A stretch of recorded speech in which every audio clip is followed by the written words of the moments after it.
So we were discussing variance last time. So we just finished the discussion. So we had just started this idea. So we call.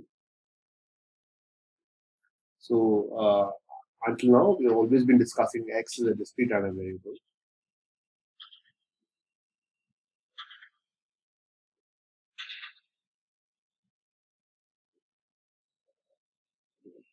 And so the range of x is countable.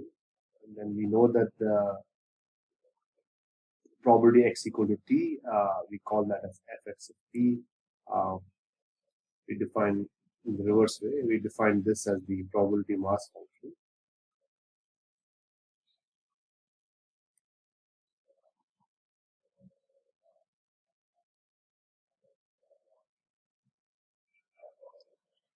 And then we had this, the mean of x, the expected value of x, was the sum over all t in t. So t is the range of x. The sum of all t in t, the chance that t times the chance that x equal to t was the mean of x. And this we interpreted as whenever the series converges absolutely. So E of x is finite if series converges absolutely.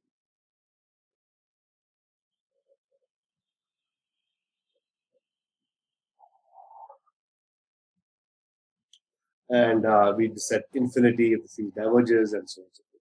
If it doesn't converge at all to infinity or infinity, we set that E of x doesn't exist.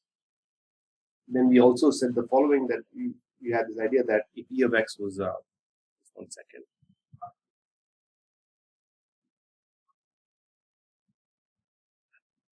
So if you had a function of g from the range space of x at the real line, let me erase this a little bit. The real line. Then we had that E of g of x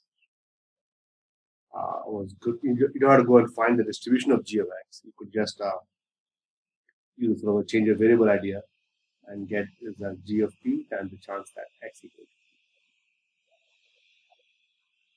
One thing we discussed. And then the other thing we discussed, that once we understand this, we thought of E of x as sort of the place where the random variable is centered. So we had two ideas about how to understand how the random variable is far from its actual mean, how close it is to its mean.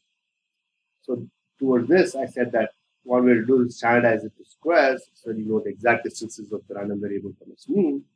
There's no cancellation when you add them, and then you take the average value of them. So that's what we called as the variance of x. So this is called the variance of x. And we noticed one thing is that in this idea was that if x was in meters, then the variance of x was in meters squared. And in that sense, it doesn't really determine the true spread of the random variable, of how far the random variable is from its mean on average. So for that, we had this notation. We said, okay, we take standard deviation of x, which is just the square root of the variance of x. And this we will use to understand what we call as the spread of the random variable.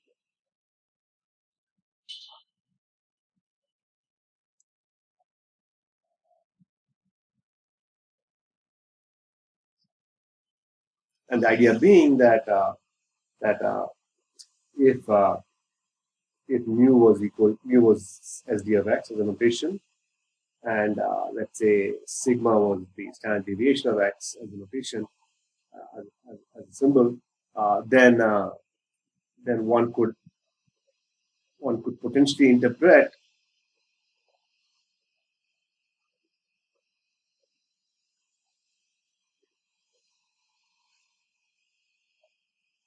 this is something with caution. It's not quite a proper that the range of x is, okay, again, it's the wrong idea to say it's contained, but it's broadly, it's in the interval mu minus sigma to mu plus sigma. That was the understanding of what a standard deviation actually means. It signifies the spread.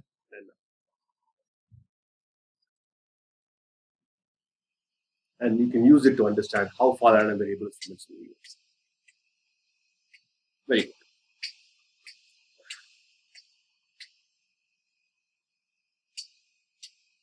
This is where we were last time. So I want to now sort of go a little bit further and just do a couple of quick properties of random variables or variances, and then I'll sort of move on to sort of ideas of how to understand many more things of random variables. Like how do you understand how far it is from its mean? One way is the variance. Are there other ways? Can you compute the probability of the chance that x from its mean is away in a certain number? So I'll try and discuss all that today. So the first result I would like to sort of illustrate is the following.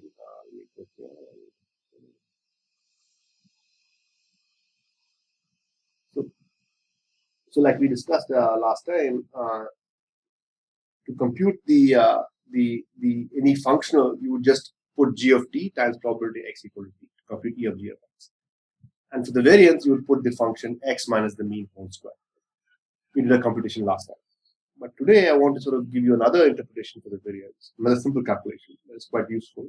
So x be a discrete random variable.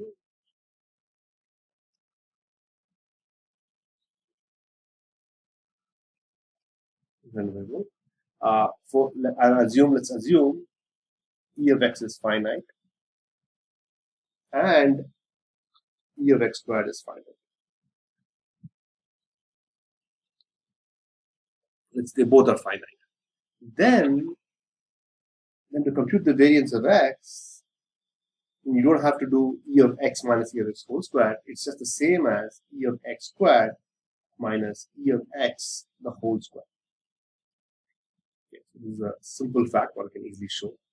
I'll try and prove it today. So let's try and do the proof of this. So let's try and do a proof.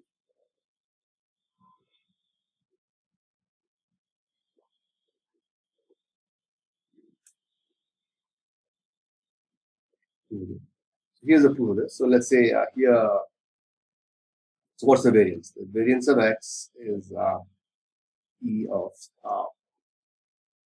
x minus e of x the whole square, right? This is what the variance of x is. That's the variance.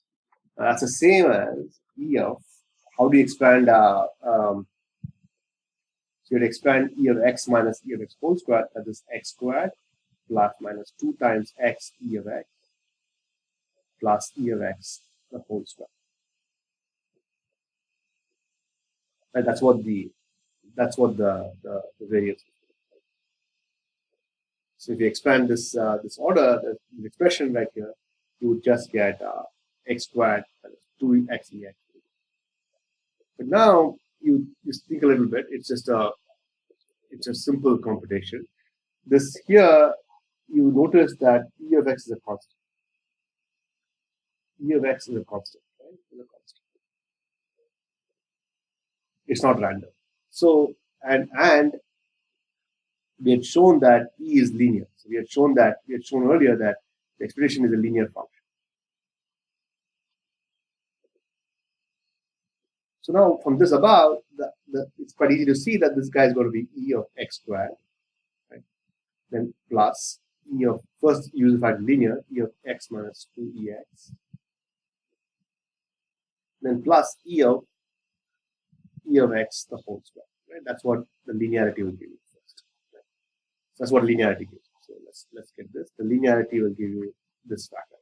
So maybe I'll erase this and I'll say I'll put here and I'll say this linearity gives you this.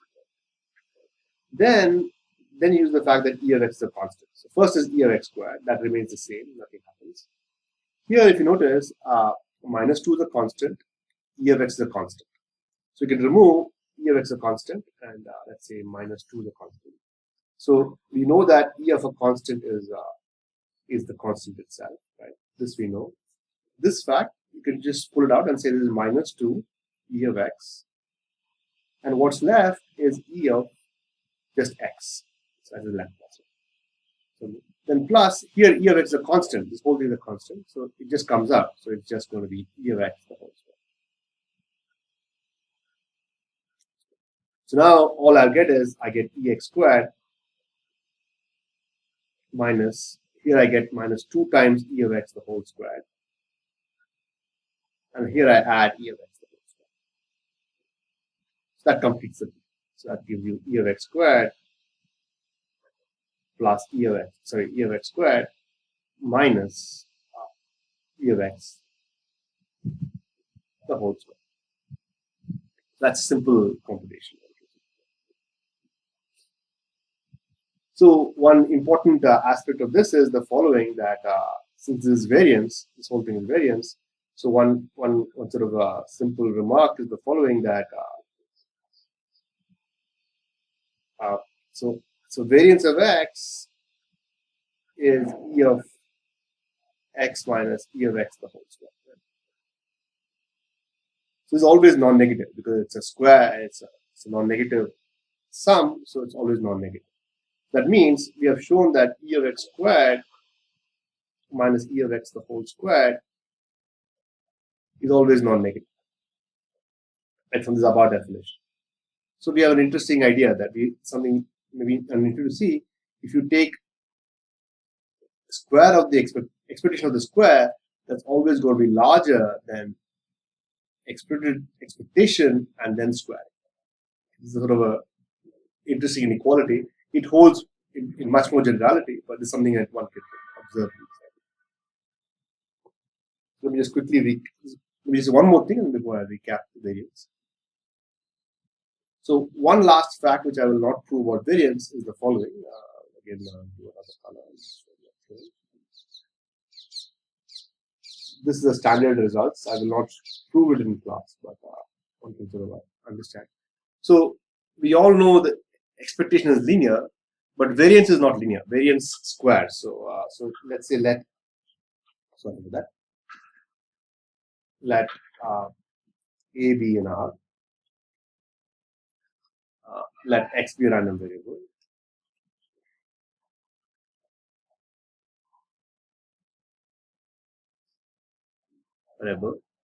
With finite variance.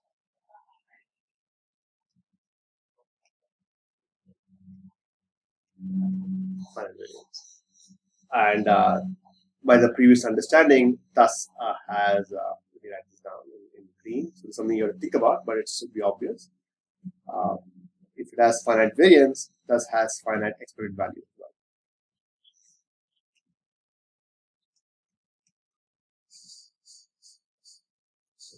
Then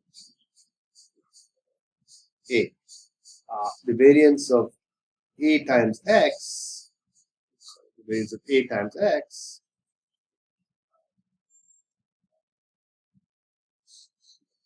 is A squared times variance of X. So the variance scales in squares. So be careful. The expectation was linear, but the variance scaled. Then you be a little careful. This is also kind of obvious to you that if you take standard deviation of AX from the above, it's square root of the variance, and square root of the variance means square root of A squared variance. So pull the square root out, you have to be careful. You get the mod A outside. So you put mod A outside, right? Mod A times the variance of X. Sorry, mod A times the standard deviation.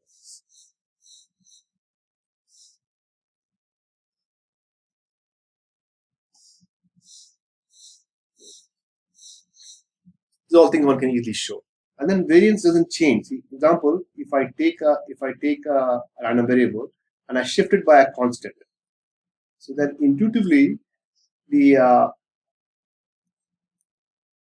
spread should not change because E of x is linear.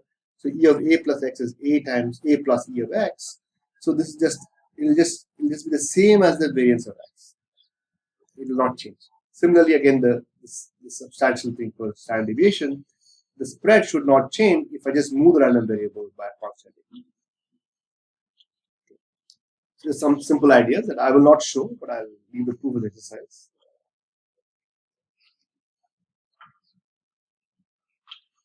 But the formal thing is that shifting should not change spread. Right? Should not change spread.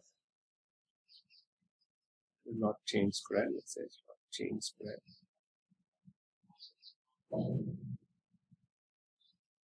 That's what this signifies. Here, what signifies is that scaling will change spread. So if you multiply by a constant, that's like scaling random variable, it will change spread. And it will change spread in a squared fashion for the variance. It will change spread in a linear fashion for the. Okay, very nice. So let me just recap this discussion. So for double splits view, go back and just check it and see if it comes. Very nice. Let's go here. Yeah, very nice.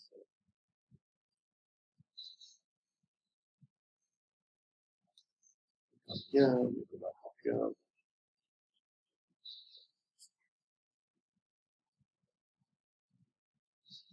Oh, very good. So just to recap, variance and standard deviation and to understand how far the random variable spreads out. And if you have a discrete random variable, then the variance has an interesting expression. It's e of x squared minus e of x the whole square. That's a simple computation. And that's useful to do because all you have to do is compute the second moment, which is called e of x squared, and e of x the whole square. And once you do this, you have a simple idea that variance of x is always non-negative. So e of x squared is always bigger than e of x the whole square. So it's sort of this is part of a very general inequalities. We'll discuss that later in the course perhaps, but it works for larger class of functions. But for the square function, it definitely works. And if you square random variable and take its mean, you'll always get a larger expectation than if you take the expectation and square it. Then there is this idea of about how variance and standard deviation identify themselves with scaling and shifting. So if you shift a random variable, the spread should not change. The length of the spread should be almost the same. So that's exactly what's happened. Variance of a plus x is variance of x. Standard deviation of a plus x is standard deviation of x. And if you scale, the variance will change because the length of the interval changes, but for the variance it will go by square. For standard deviation, it will just change by the absolute value of the scale change.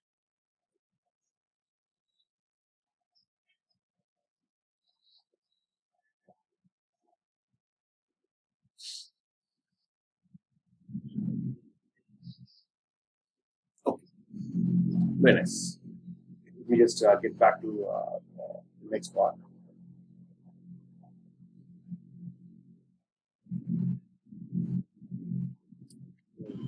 Shiva? Hello? Hello? Okay. Hello, Shiva? Okay. So now we understand these ideas. So variance is one sort of concept, spread of random variables. It tells you how far the random variables from its mean and so on. So now I want to do something a little different. I want to first think of random variables in a standardized form. So what does it mean? So this is a very important concept in statistics, but in probability also it's sort of a very understandable, very useful notion. I would say, understand the wrong word.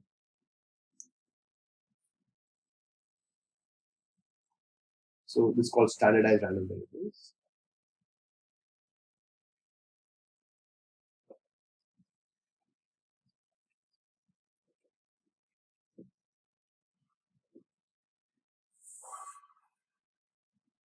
Right. So here's one thing. So here what happens is that so first thing we think of standardized means that the kind of the spread is 1 and the mean is 0. Okay, so that's the first definition. Let me write that down. The first definition is the following. So let me call this section itself as 4.2.3. Anyway, so its definition is 4.2.12. So we standardize it. A standardized random variable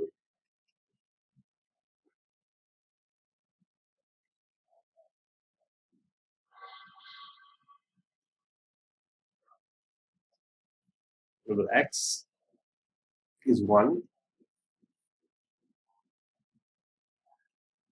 for which e of x is equal to 0 and the spread. So I can use variance of standard deviation because I'm going to say the variance of x is 1. Okay. So standard random variable is one in which the variance is 1 and the mean is 0. So why do I say this is standardized? I'll come to in a second. This is important. You can always scale a random variable to make it standardized. Okay, so how do I do that? So using the previous theorem that I said. So what you do is, suppose z is another discrete random variable. Okay.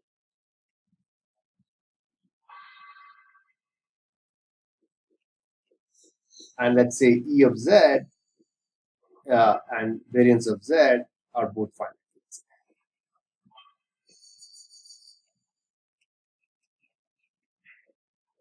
Finite, and let's say variance of z is not 0.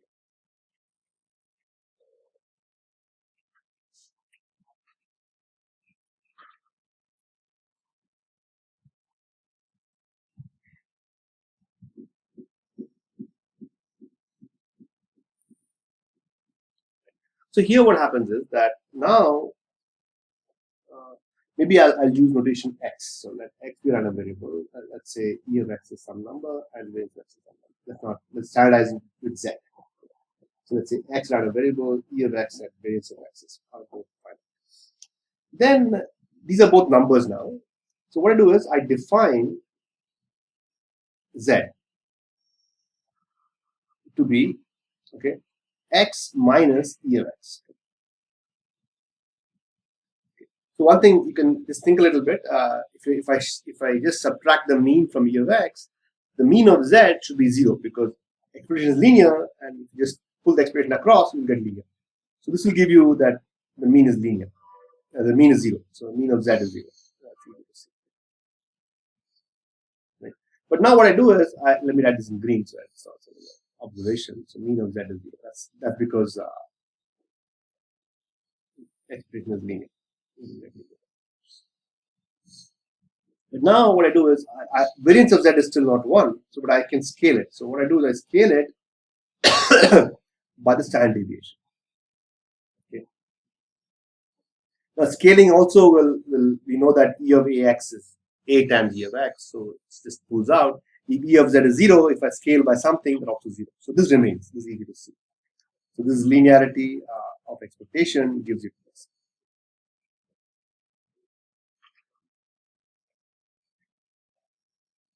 Now let's check the variance. So what's the variance of z? The variance of z we know in many ways is just you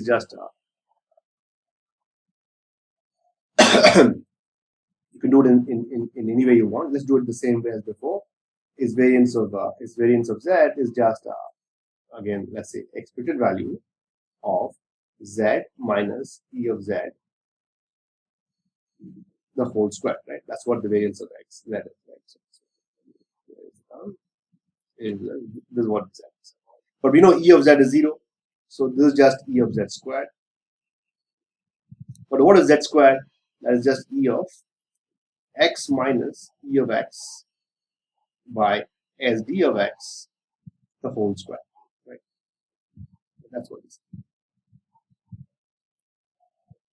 But SD of x is a constant, so that will just come out as a square, right? So is this a constant? This is a constant. So what happens? It will just come out as a square. So maybe you can write it properly. So that's just E of, at the top I have x minus E of x whole square. And I can think of this as 1 divided by SD of x the whole square. Right? That's just a constant. For expectation, the constant just comes out. So I get 1 over SD of x the whole square. And then I have E of x minus E of x the whole square. But the top part is just variance of x. And SD squared is again variance of x. So I just get 1. So this is one way of standardizing a random variable. You can show that variance of z is 1 by this computation.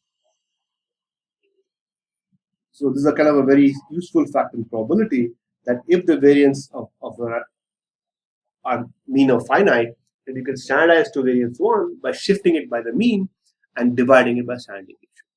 It's a very useful fact to keep in mind.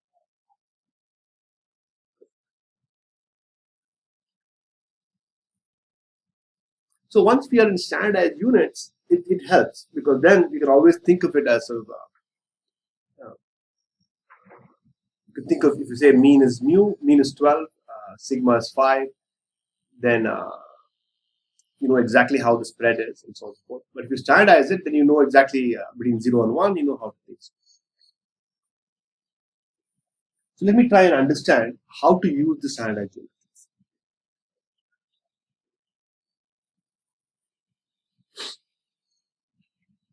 So from now on, so here's notation. From now on, here's notation.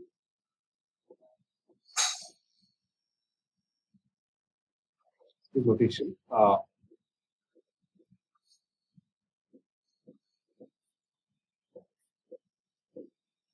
Here's mu. We'll always think mu as E of x. Whenever E of x is defined, mu will denote E of x. And sigma will denote standard deviation. So whenever I say sigma, I mean standard deviation. Whenever I have E of x, I mean mu.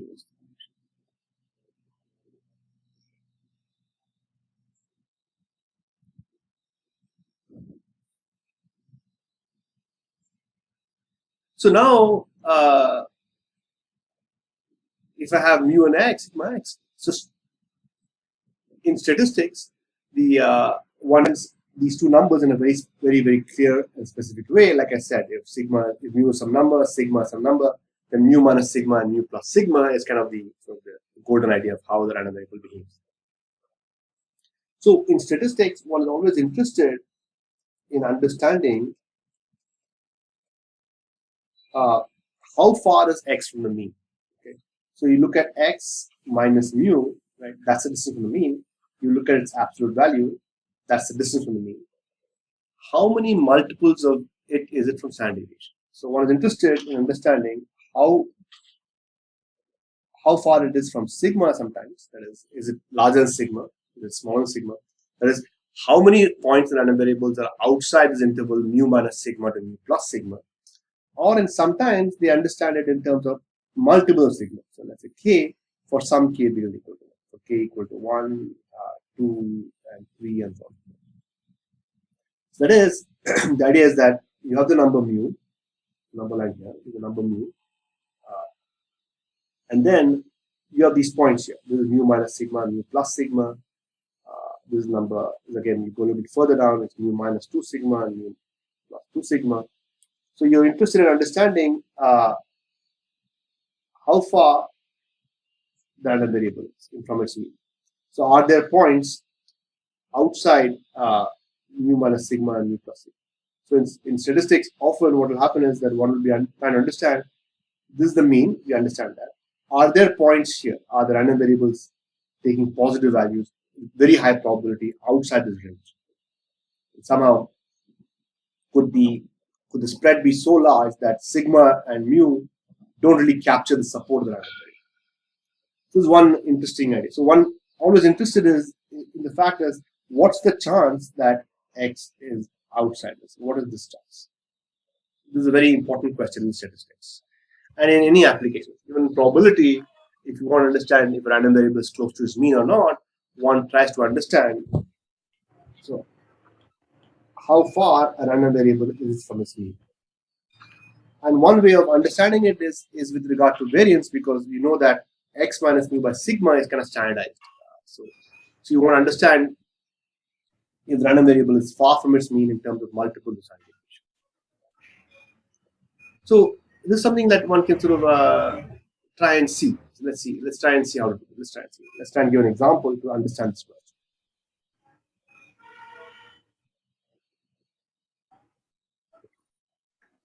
So here's an example.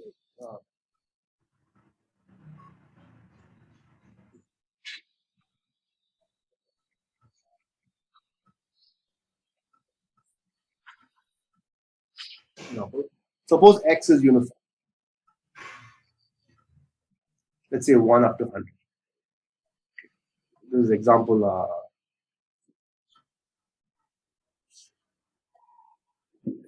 So then, let's say I want to understand. Let's do mean. What is mean? Mean mu is again, you can just do the computation is just the sum over I equal to 1 to 100, right? I times the chance that x equal to I, right? And that's going to be I summation over I equal to 1 to 100, and chance is 1 over 100, right? And that's just 101 into 100 divided by 2 times 100, and that gives you some 50.5. So I'll leave it as an exercise for you to check that sigma, which is expected value of x minus mu the whole square root, that's going to be the same as approximately 28.9. Okay, that's something you can check. So now, if I look at this probability that x minus mu, it's looking the let's say x minus mu is within a sigma. That is, I want to know the chance that the random variable's range is like mu minus sigma to mu plus sigma. Suppose that's the case.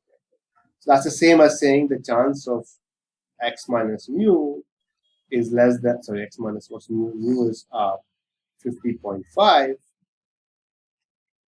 is less than sigma, just 28.9. So if I do the computation, that's the same as x is between, here I get, on that side I get, let's say 79 plus 5 is 14, 79.4 on this side. On this side I'll get 15 minus 9 is again 4, and this is like around 22, right? So it's like yeah, 9 minus 8 is 27, and then 27, something like that. Yeah. So that's the same as saying the chance that x is between, since x is really discrete value, is 22 to 79. Right? Now this we know is 58 by 100. That means there's a 58% chance that x lies between in the interval minus 1. I mean, 58% chance that x lies in mu minus sigma to mu plus sigma. And but then we know the range of x is actually from 1 to 100. So that means we clearly know that if you take mu to be mu minus 2 sigma, right? We know mu minus 2 sigma in this case, mu minus 2 sigma is negative, right? Because sigma is 28, mu sigma is like close to 0. It's close to 0. It's close to 0, right? And mu plus 2 sigma is close to 100. So that means this will imply that the chance that x minus mu is bigger than 2 sigma is actually 0. Actually 0.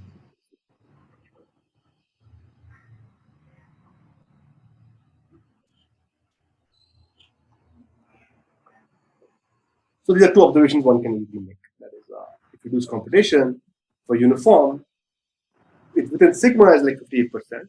With about 2 sigma, the probability is 0. So now the next step I will try and do is, can I generalize this? So can I understand, if I give you, without doing computations, can I do the following? Can we generalize this? In blue, the question is, in general, x discrete random variable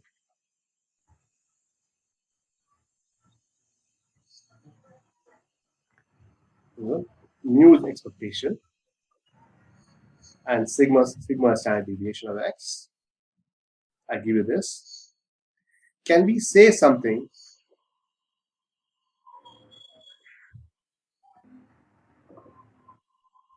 about all I give you this distribution of x, mu and sigma of x. Without computation, can I say something about x minus mu is bigger than sigma, or bigger than sigma is what? And in general, let's say k is 1, 2, and 3. If I put a k here, what can I say? Can I give inequality? Can I say it's smaller than something? Can I say it's larger than something? What can I say? These are very powerful tools both in statistics and probability. We'll try and sort of understand that in the next class.